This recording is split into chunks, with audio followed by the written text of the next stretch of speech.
On this episode of MythBusters, I'm gonna teach you a lesson. Buster takes the hot seat in the Mojave Desert for the myth of the Ming Dynasty astronaut. Oh, this is gonna be a good day. Adam and Jamie play mad scientist in the quest for free energy. There ought to be a law against that. And will Adam's stunt double lose its head at the hands of the killer fan? Oh, that is horrifying. Who are the MythBusters? Am I missing an eyebrow? Adam Savage. I reject your reality and substitute my own. And Jamie Heineman. Quack, damn you. I wouldn't say Jamie's an evil genius. Between them, more than 30 years special effects experience. When will the fun ever stop? They don't just tell the myths, they put them to the test.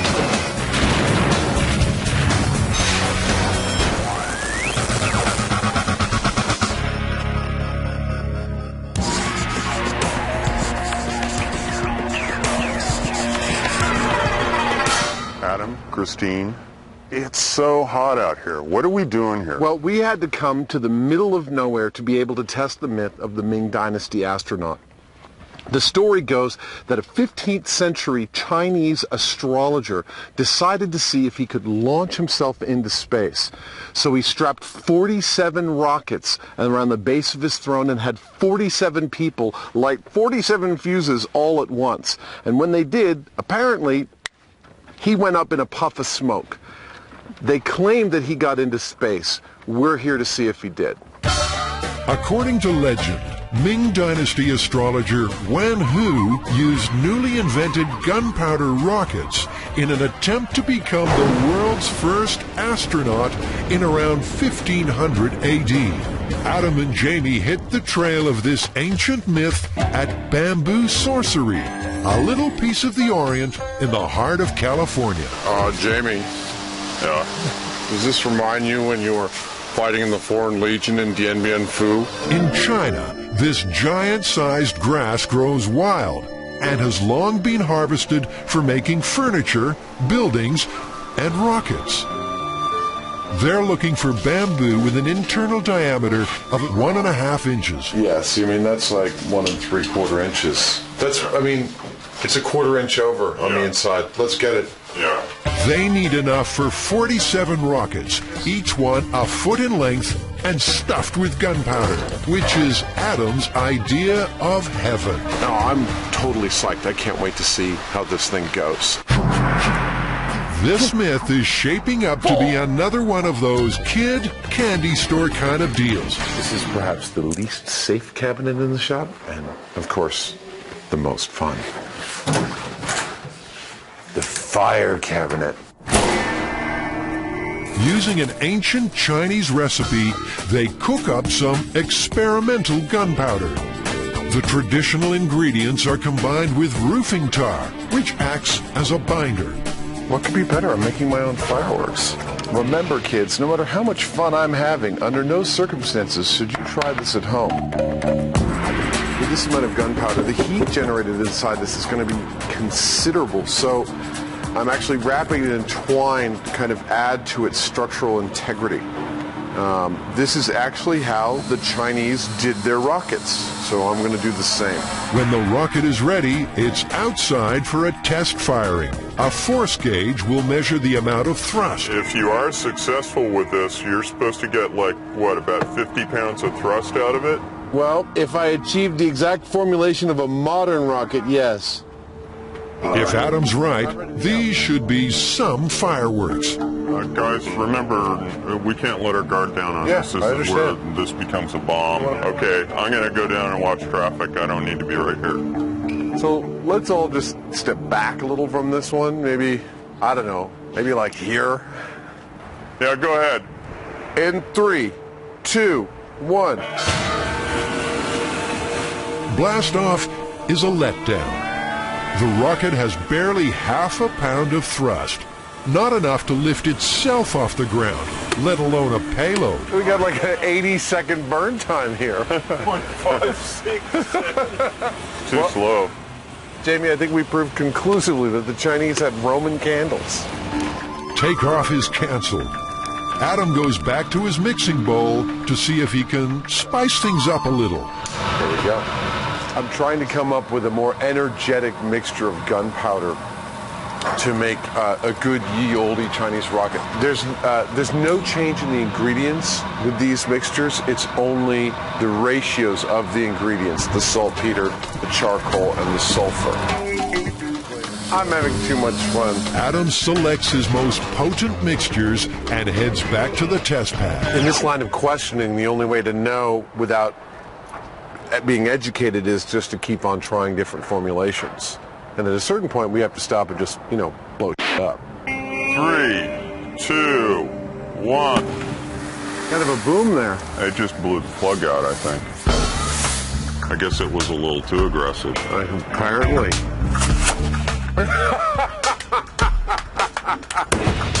0.29 pounds. Okay, here we go.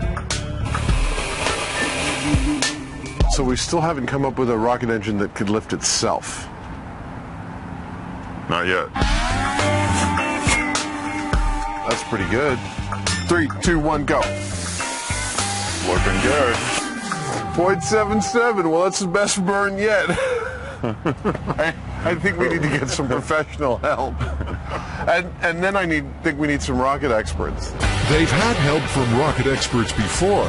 In the first ever episode of MythBusters, the Friends of Amateur Rocketry helped Adam and Jamie soup up a Chevy, and then some. Now the MythBusters are set to call in the Rocketeers once more for the myth of the Ming Dynasty astronaut. But first, a bit of carpentry. I'm making the legs for my Ming Dynasty chair. It's got to look like an emperor's throne circa 15th century China. It's just the kind of project I like to sink my teeth into that's kind of like relaxing respite from all the science. Determined to get someone airborne somehow, Adam's making not one rocket chair, but two. In line with the myth, the first will be powered by 47 traditional Chinese rockets. In line with MythBusters, the second will be powered by 47 of something very modern and very dangerous. I know I'm using nail guns. I know. But it's not really about the technology of the chairs. It's about how far the emperor went. The chairs have got to look right. And with the clock ticking, it's all hands on the MythBusters deck. The little tiny mold is a little detail for the Ming Dynasty chair. We're making little tiles to decorate it with, and this is a little Adam and Jamie tile. The ornate chairs will look the part, but they're also designed with flight in mind. One of the key design aspects of the chair is actually these two pieces right here. The reason I did it in two levels, I found a chair just like that, and it works perfectly for us because I can strap the rocket in here, and that rocket will be slightly cantilevered out so that all around the chair the rockets are pointing slightly out, which hopefully will provide a little more stability as he shoots towards the sky. Then it's pink undercoat, red overcoat, and a final touch of gold to render the chairs fit for an astronaut. Oh, Adam, it's perfect.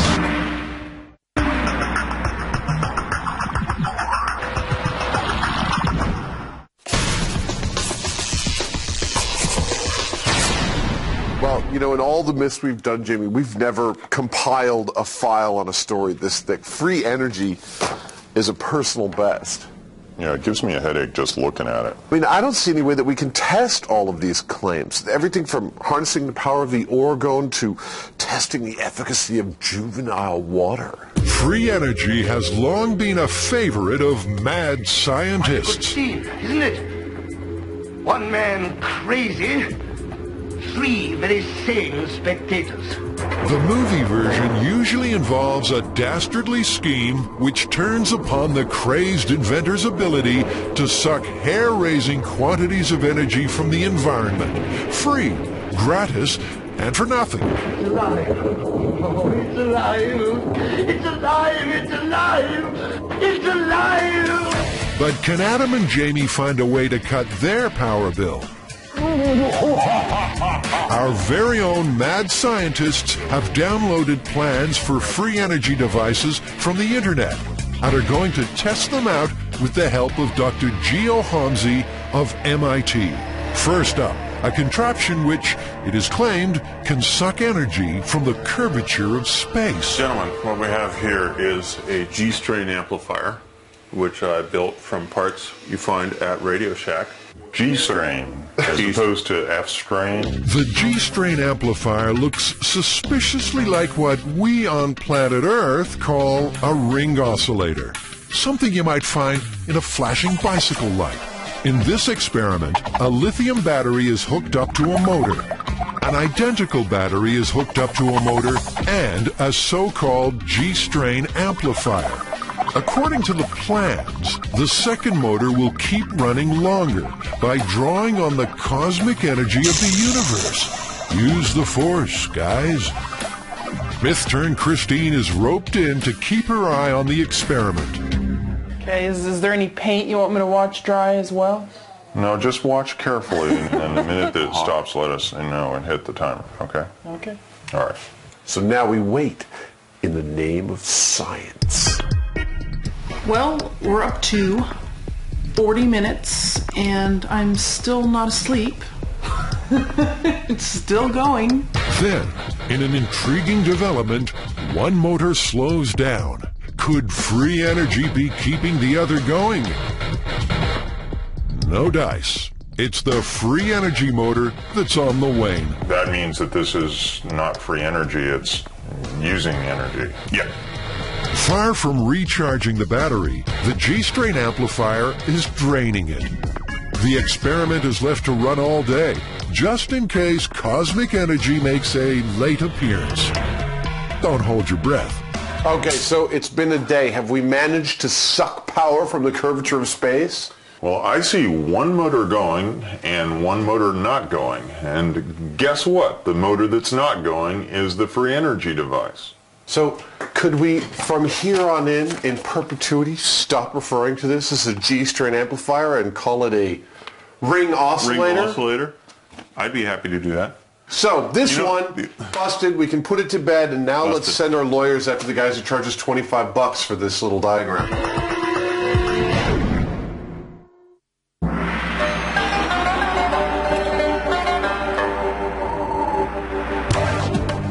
Officially, the first Earthling to leave the planet was Russian cosmonaut Yuri Gagarin in 1961. Gagarin blasted into orbit at almost 18,000 miles per hour aboard the Vostok 1. But a Chinese legend claims that astrologer Wen Hu beat Gagarin into space aboard his rocket chair way back in 1500. There aren't many things you can't do in San Francisco, but space launching a Chinese astrologer is one of them. So the MythBusters team heads for the hills and beyond to the Mojave Desert. Their cosmic convoy makes for the test area, where with a federal permit, you can put even the most explosive myths on trial. Like, did Wen Hu really win the space race?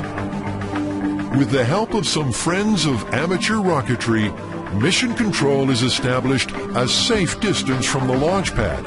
But the savage desert heat is too much for one would-be rocketeer. It's going to be a long day for the redhead. Hot. To make sure the day goes off with a bang, the rocket experts have come equipped with a recipe for super-strength gunpowder. Adam's appetite for this myth is quickly restored. You making pudding? This is just like a cooking show. Yeah. To make 47 period rockets, sift a large helping of gunpowder and gently fold in a spoonful of tar. And you'll find that if you add the sauce to the powder, you get a very explosive mix. Well, yes, it's wonderful. The stronger mixture is only half the story. The Rocketeers have also added a nozzle, which, by narrowing the exhaust aperture, increases the pressure inside the rocket. More pressure means more thrust and better performance. Unless it all goes wrong, in which case you've got a bomb on your hands.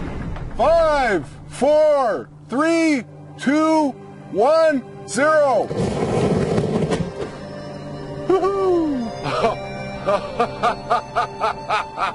That's perfect. That's with the nozzle. Oh, this is going to be a good day. With the nozzle, the rocket's performance leaps to around 5 pounds of thrust. So the production line swings into gear. 47 rockets are packed, primed, and strapped to chair number 1. Well, we're going to have close to 50 pounds of gunpowder sitting right here, and I guess we should be careful with it. So far, I have yet to see the gunpowder ignite itself, but I guarantee you if I saw any kind of smoldering or anything, I'm leaving very quickly. At ground control, opinion about the likely outcome is divided. We're not even going to see this thing. It's just going to go poof, and there's going to be an enormous cloud of smoke. And I think it'll go up about 10 feet and go poof. You think so? Oh, yeah. You think we'll have liftoff? I think we'll have liftoff. I really honestly believe you will. Meanwhile, another team is giving chair number 2 special treatment. Just in case the Chinese had built some super efficient rockets back then, we have 47 what are called I motors, which are very powerful, 50-pound thrust, 12-inch long rockets, and we're going to attach 47 of those to the second chair to see what kind of launch he could have gotten if everything was as good as it could be. MythBusters veteran Eric Gates of the JATO rocket myth is impressed. This is out on a limb. This is definitely one of the most far-reaching things that we've done with rocket motors. It should be a lot of fun to see one who actually take a trip. So far, this myth is deficient in the Chinese astrologer department to the tune of 1.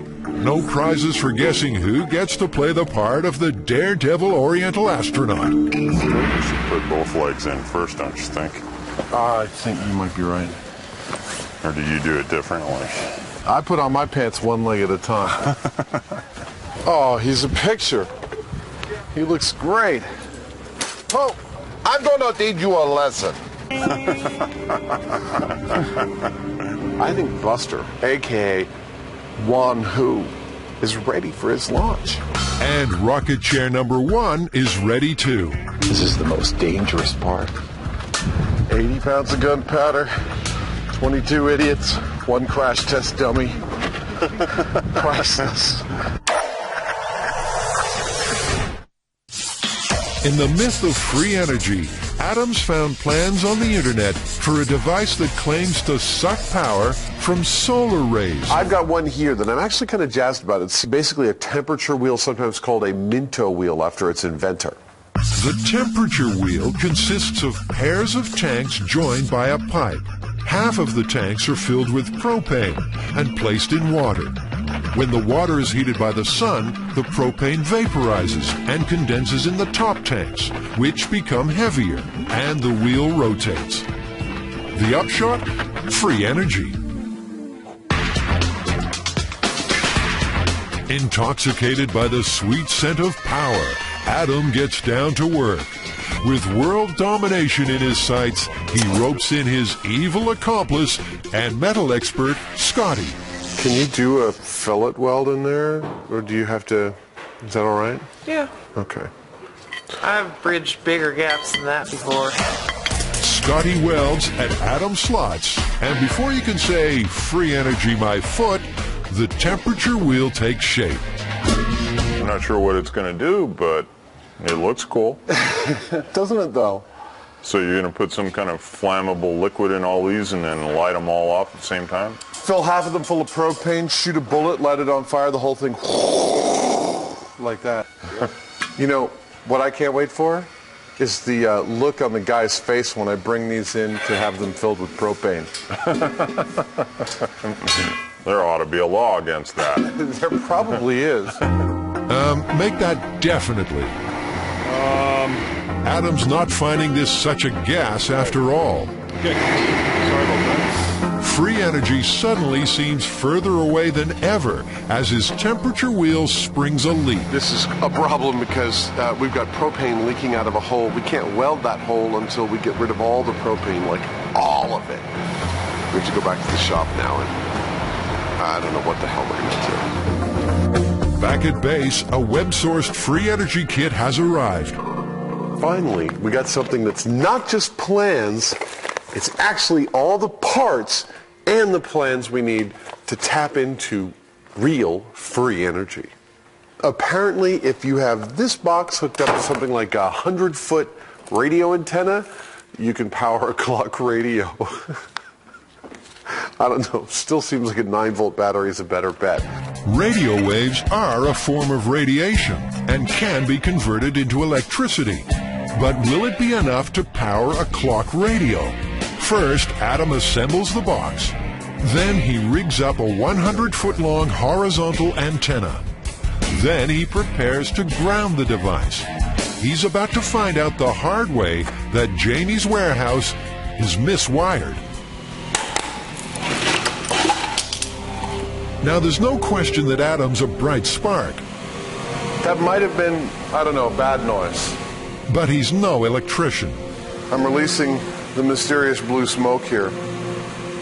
The problem is, once you release the mysterious blue smoke, electronics don't work anymore. Luckily, we accidentally ordered 2 of these kits. Adam soldiers on in the face of probable electrocution. You know, it's all a learning experience.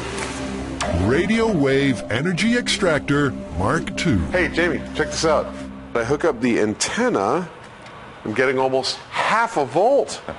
You know, it's probably enough to power the display on a digital watch. Yeah, I think you would need about 1.5 volts or so. Yeah. And so that means that you would have to have 3 of these. So, 3 large devices to power 1 tiny wristwatch. For free energy, it's pretty costly. Free energy just doesn't seem that efficient to me. It's so cumbersome and takes so much energy to get the tiniest amounts of power. You might as well just go get a battery.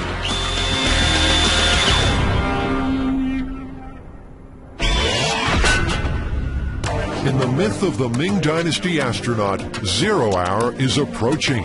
When Wan Hu took the hot seat in 1500 AD, he had 47 assistants on hand to light the 47 fuses, which is where Adam and Jamie part company with tradition. Guys, you're going to hook up the wires? We're going to clear the hell out. Let's everyone go that way. The launch pad is cleared, and everyone retires to the bunker, from where the ignition switch can be thrown in relative safety. This may be the moment where Wan Hu began to have second thoughts. It's kind of beautiful out here in an eerie way. It's like so serene and calm. Something very violent in the middle of all this serenity is about to happen. Adam's tickled pink. I'm staring at a Chinese-dressed crash test dummy on a throne strapped to 70 pounds of gunpowder. I just had another one of those MythBusters moments. For Buster, it's no laughing matter. Okay, I'm going to arm it. He's arming the system. We're going to fire in 10 seconds. A centuries-old mystery is about to be solved. Will it be lift off or lights out? 2, 1. Well, it was fast, whatever it was. Just like Wan Hu, Buster's vanished. But he's no astronaut. In fact, he's toast. Get the dummy before he goes. His ass is on fire! And here I thought the elevator of death was the most damage he'd ever withstand. He is burnt to a crisp. Buster's screwed. I think there's hardly a single patch of skin left on his body that is uncharred. And You know, frankly, I don't think this is something that we can really fix. This time we're going to have to, like, start over from scratch with Buster. We might get some of his bones or something, but Buster is gone as we know him. Buster, a.k.a. Chinese astrologer, was completely obliterated. I mean, the amount of heat was just unfathomable. A moment's silence for Wan Hu. The heat from the rockets caused multiple failure and a wipeout instead of a blast-off. What we just replicated is pretty identical to the eyewitness reports. 47 packed rockets, black powder, and Buster was taken to another world in a puff of smoke. As soon as Buster cools down enough and his flesh is no longer molten, we're going to put on this new Chinese suit on him and get out throne number 2, which has 47 brand new rockets strapped to it, and we're going to see what kind of lift Buster might have gotten in the best of all possible circumstances. 47 modern rockets should give almost 2,500 pounds of thrust. Buster weighs in at 180 pounds. This time, gravity's got a fight on its hands. We have a fair suspicion that this chair is actually going to go somewhere. And so lest Buster just fall out in the first couple of feet, I thought we should probably anchor him a little better than we did the last time. Looks like Buster's ready for the second shot.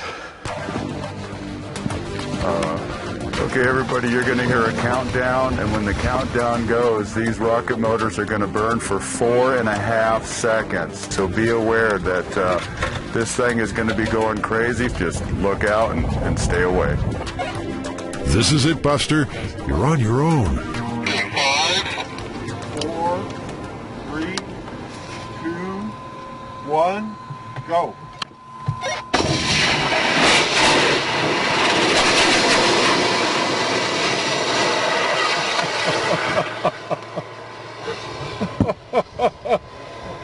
Well, there you go.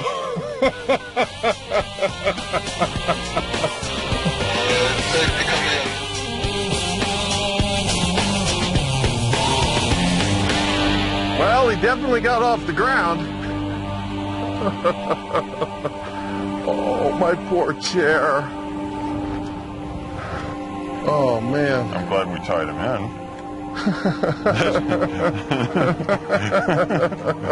I think everything held as good as we could have asked it to hold. Lost the leg. Leg joints came off this time. The high-speed camera shows Buster did get airborne before flipping over in a rocket-powered rodeo to oblivion. Well, guys, I guess that's myth busted. For one, there's no way you're going to get 47 rockets to fire at once in the Ming Dynasty, let alone how hard it was to do now. Yeah, and even if you could, it's just going to go up in a fireball, you know? And even if you got all of that to work perfectly, there's no way that this chair with these rockets is getting to 17,800 miles an hour and into orbit. Yeah, myth busted. Myth busted. Completely. Let's go home. I need to get into a pool.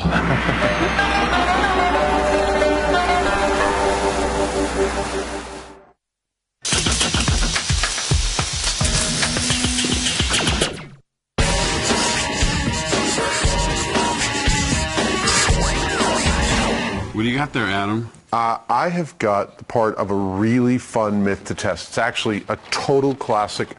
Can a ceiling fan, while it's spinning, chop your head off? Nice. Yeah, and the myth is actually told in usually a couple of different versions. In one, husband and wife are getting frisky, and he's all dressed up in a costume, and he comes to leap towards her, and he jumps a little too high, and gets beheaded. And in another one, kids are like jumping up and down on a bed, and again, one of them jumps too high. So, 2 myths, 2 rigs. The myth of the jumping kid calls for a rig to raise a head into the fan from below.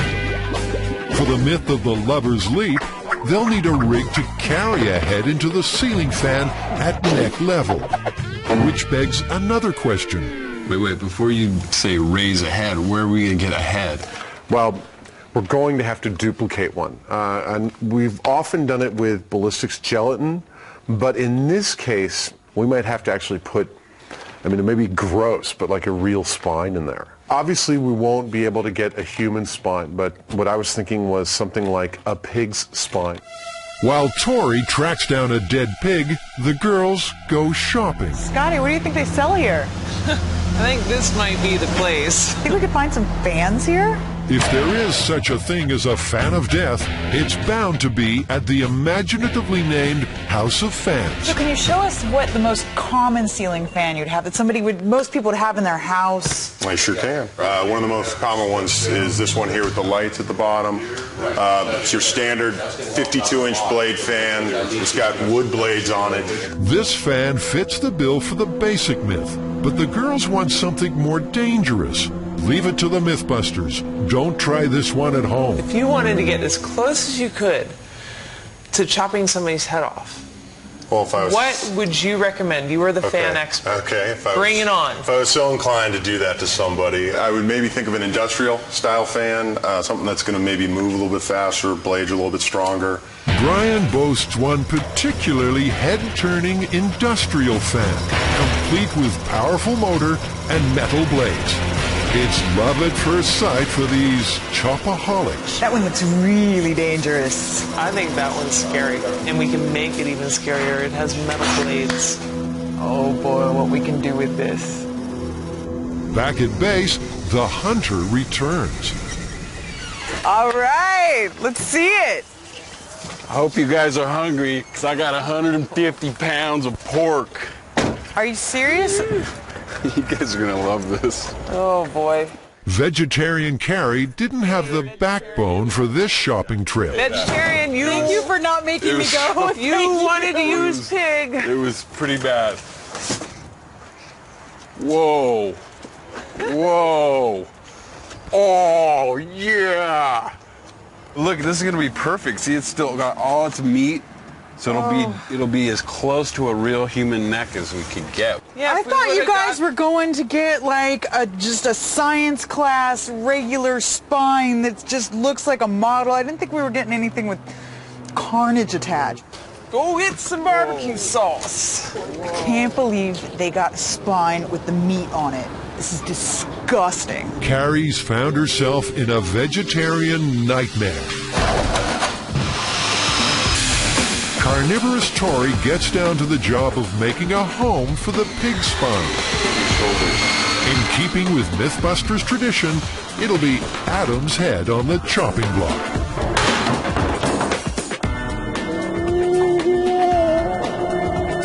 In a previous episode, gelatin molds of Adam's head were used to test the myth that tongue studs attract lightning. The guys discovered that you're only sure to light up if you're sporting a piercing the size of a doorknob. For the myth of the killer ceiling fan, the dummy's head will have to be as close to the real thing as possible. It's a gruesome prospect. I'm going to cut this to make it fit in our mold. Are you going to do that now? Yeah, do you want to? Yeah. I'm leaving the room. I'm leaving the room. Pig spine will stiffen up the neck. But how about the head? In the myth of the jumping kid, there's no guarantee that the neck will reach the fan at all. Now, what about skull? Because I'm thinking if you're raising up and you're jumping, you're going to have to jump so fast to get your neck up to that level that I would think it'd be more likely to get scalped. Absolutely, and so probably some human cranium. We've done this before when we did penny cranium? drop. We have human cranium? I have the human cranium in storage, yeah. You would. We have one of everything at MythBusters. While the others plot the dummy's internal structure, squeamish Carrie busies herself with making molds in the vacuform machine. Once we get them out like this, we're going to glue both of these negatives together, put them upside down, fill them with ballistics gel, a little bit of cranium, and a spine that should emulate the insides of a human. Using his special effects know-how, Tori makes latex arteries, which are filled with fake blood. In the interests of scientific accuracy, of course. This is the artery. When that blade comes flying through there, blood is going to spray all over the room. Kind of reminds me of Alien, when the thing pops out of the guy's stomach and shoots across the table. It's alive! This is so bizarre. This is so bizarre. Carrie's nightmare deepens as the ghoulish head takes shape. Next step, skin. A coating of latex is painted on the insides of the molds. In goes the cranium. The molds are then filled with ballistics gel, used by forensic experts to replicate flesh and tissue. And finally, Carrie's favorite, arteries and spine. That is one of the grossest things I think I have ever witnessed. Oh my God. That actually worked out pretty good, didn't it? Yes, it did. Yes, it did.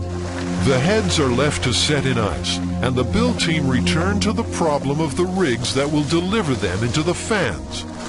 Never one to shun a shortcut, Tori makes a beeline for Jamie. So what I need is some kind of hydraulic lifter. You know what I've got is a thing that we built for a commercial some time ago, and it was made to lift a little kid up into frame on camera. That'll be perfect. It's like 50, 60 pounds, I believe we had sitting on it. That's perfect, because, I mean, the myth is that somebody jumped, on a bed and jumped into the ceiling fan. Jamie's scissor jack saves Tori a load of time and effort. Meanwhile, Scotty and Carrie scout out a test chamber. Scotty manufactures the rig for the myth of the lover's leap. A track and dolly to carry the head neck first into the blades. First up on the MythBusters chopping block, I'm going to feed you the wires first. Okay. Will be the common household ceiling fan. Okay. Once it's in place, Tori checks that the scissor jack is positioned at the correct level. This lift is about 1.5 feet. So that'll give us enough lift to get it safely into or unsafely into the fan. Adam swings by death row to lighten the mood. I feel like I'm in Laugh-In here. Bye, guys. See you guys later. All right, man. Thanks for helping us. Finally, bulletproof plastic is fitted to protect the team while they observe the experiments from outside the test chamber. The stage is set. The dummy is unveiled. That is nasty. In the myth of free energy, Adam's been deflated by the discovery that his temperature wheel leaks gas. He's on a collision course with his welder, Scotty. I've got a bone to pick with you. We tried filling these things with propane today. Because I can smell it. Yeah, it's leaking out of your weld. Scotty protests that she didn't know Adam intended to fill the tanks with propane. Well, first I said that I needed gas-tight welds from you. The people that filled this want nothing more to do with this. Sorry.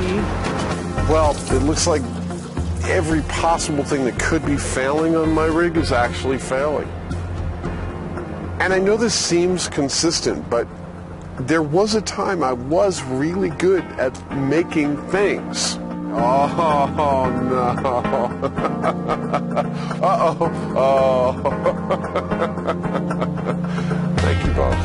Adam comes up with an unusual solution to his leaking wheel. I am actually pulling a vacuum on each one of these pipes so that I can capillary some glue into the leaky or problematic areas of my welds and then cover over it with a engine epoxy to eliminate all the problems you would have welding a casting to a steel pipe. Crazy glue. I need crazy glue. On goes the crazy glue, followed by some hard-wearing engine epoxy. For the temperature wheel to have any chance of success, it must be gas-tight. Adam leaves the epoxy to set and turns his power-crazed mind to the next free energy device. What is next? The Bedini motor. The Bedini motor. You know, the Bedini motor is like the holy grail of the free energy freaks. It couldn't be simpler. A battery drives a motor which spins up a flywheel, which charges wire coils which in turn recharge the battery. And bingo, a perpetual motion or over unity machine. It's important to keep an open mind and realize that all the principles that drive the over unity machines operate outside of everything you've ever heard about science. MIT's Dr. Geo Holmesy has been helping the guys by assembling the contraption. And with his pedigree, they're quickly in business. Free energy, man. Here we go. Activate the modulator. Modulator activated. A modulator switches the motor on and off, so preserving power while the flywheel keeps on spinning. In theory, replenishing the battery. Okay, it's spinning up. I can hear it getting slower. Yeah, it seems to be. I don't think I need a meter for this one. In a sudden burst of free energy, the Bedini machine runs down. Sounds like my grandfather. Oh, getting sick. It's draining more from the battery on each cycle than it's putting back in when it recharges. That's the one big problem with perpetual motion machines. They're not perpetual. Over unity, huh? That's an efficiency of over 100%. Kind of makes you feel all warm and fuzzy inside, don't it? If you mean it makes me feel like I feel about the Easter Bunny or Santa Claus, yeah, that kind of warm and fuzzy, because it's a fantasy! The fortunes of free energy are now riding on the re-glued temperature wheel. If it comes unstuck, Adam's dreams of glory bite the dust. But nothing is leaking today. Everything is good. The temperature wheel stands in a tank of water, which will be heated by studio lights in place of the sun. Jamie's baffled by Adam's creation. I don't know what to think of this contraption. I think in theory it actually ought to work, as I understand it, but you know, actually come to think of it, I'm not really sure that I do understand it. The idea behind the Minto wheel is that these tanks are arranged in pairs, each one connected to its neighbor opposite the wheel. And there's some propane in here. Propane is a terrific natural refrigerant and a coolant. It's got a boiling point that's below room temperature. So there's some propane in here, and when we heat it up with the water, it bubbles up into this tank, making it heavier, and as each one successively does that and gets heavier, the wheel starts turning. This is the idea. We'll see if it actually works. And before your very eyes, free energy is revealed to be as elusive as ever. I'm not getting satisfactory operation out of my wheel here. Come on. It's not happening. I think I need to abandon the water because I think the propane tanks going through the water isn't working. The guys decide to change tactics and heat the tanks directly with the lights. Okay, so it starts to move. Adam just can't keep his hands off. Oh, I know. I'm impatient. we know this. I don't want it to get too hot. Oh, I'm seeing something. Is it moving? What do you think? Trying to determine whether I'm seeing it move really slowly. It's going this way. With all the speed of continental drift, the wheel is turning. I get a full revolution. I call this a solar generator. I don't care how slow it goes. Come on. It's breaking free. It's breaking free of the bonds of the energy conglomerates. It's just slow. You know, it's silly. We're now working on almost 3/4 of a full revolution. It is the slowest machine I've ever seen go, but it is going, and it's working on thermal energy. I don't think this is the kind of thing that's going to end up powering a generator at your house. I mean, the fastest machine that anyone's built from this, and I know I'll be corrected on this, but that I could research, the fastest machine yet built was like 1 revolution per minute. I mean, that's not a blistering energy producing speed. You know, maybe you could, I don't know what you could do, you know, fan your sheep or something at that speed. A solar sheep fan is hardly a revolution in power generation, and it's not even free energy. Strictly speaking, the temperature wheel is just an overly elaborate and highly inefficient solar generator. Free energy, hot air. So free energy across the board, busted. Yeah, they're totally and absolutely busted.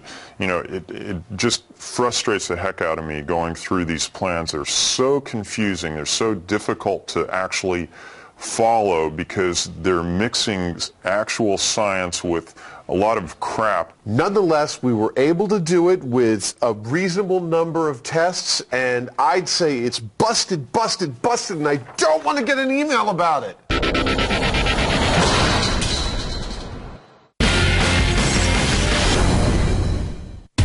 Back at the myth of the killer ceiling fan, the ballistics gel head, together with pig spine, human cranium, and latex arteries and skin, is strapped onto the scissor jack. Adams never modeled for such a realistic dummy. The older, wiser heads decide to test out the rig and find it comes up short. No! Who measured this? That would have sucked. Adam can't believe his eyes. Where do you want it to hit? About like there? I, for one, thought nobody would have built this whole rig without double checking where the head's going to fall on the fan. I mean, who would do that? Apparently they would do that. This is the first thing Jamie or I would have thought of. But yeah, it's okay, you know, they're learning, they're good kids. Put the box right on there and be ready. A sheepish Tory raises the head. I don't know who measured that.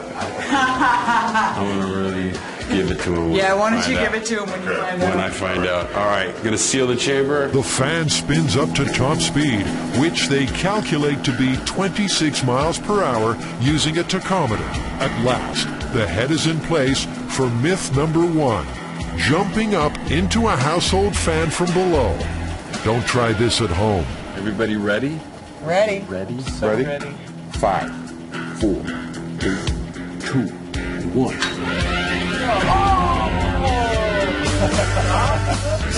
The head is rocked, but it doesn't roll.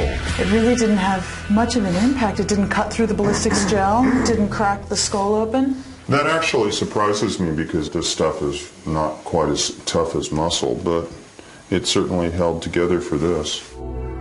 The household fan spins too fast for the head to reach neck level, but too slow to do any real damage. The dummy takes the blows on the top of the head, and the blades just bounce right off. Myth number 1 is busted. Time for myth number 2, the lover's leap. All right, we're ready for this experiment here. We're gonna push this head straight in at the fan, right at the neck level. We got this track set up. We got a rope around this pulley going out to the wall to our control panel, and we're just gonna pull the rope, sending this guy straight into the fan.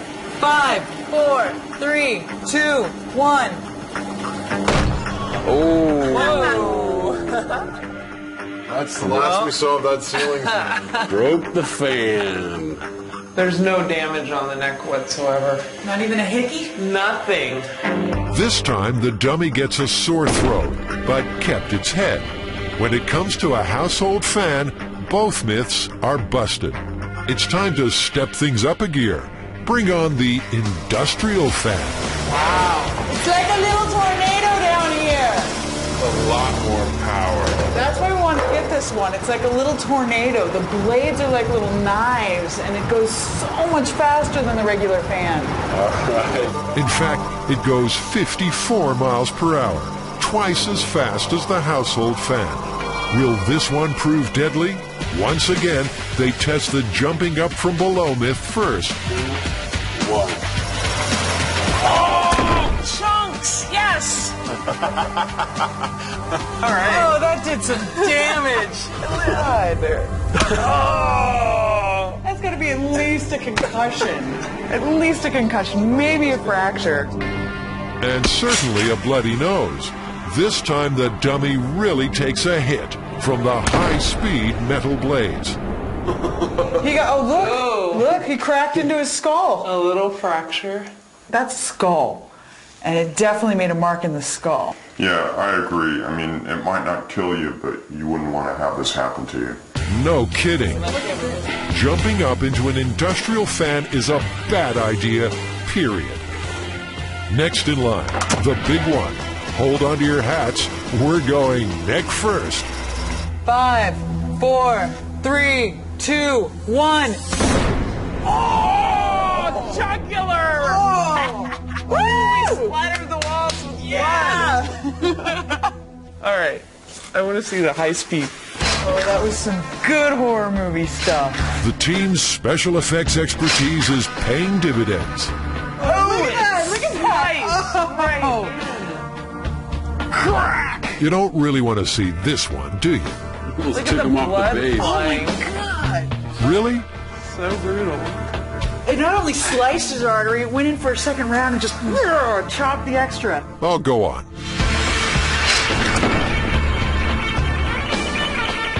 The fan actually sliced through his neck, through the jugular, and even into the vertebrae.